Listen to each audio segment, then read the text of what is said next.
In this lesson, I'm going to show you how to do the pop-up text effects in Premiere Pro. So I'm going to select my text tool and then create the first text.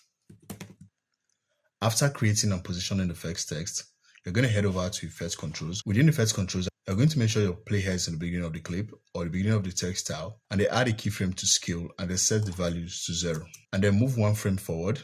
Let's expand the keyframe to see what we are working on.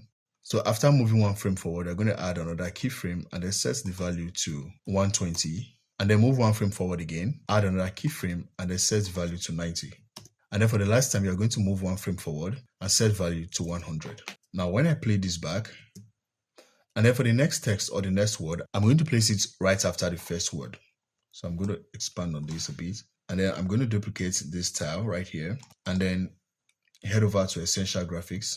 All I need to do is to change the word and then position or align it properly and then create the next and then duplicate the tile again, create the next word and then align it properly. And then let's create one more. Now make sure you place the next word right after the previous one so you don't lose the effect. If this video helped you, please give it a like and subscribe to the channel.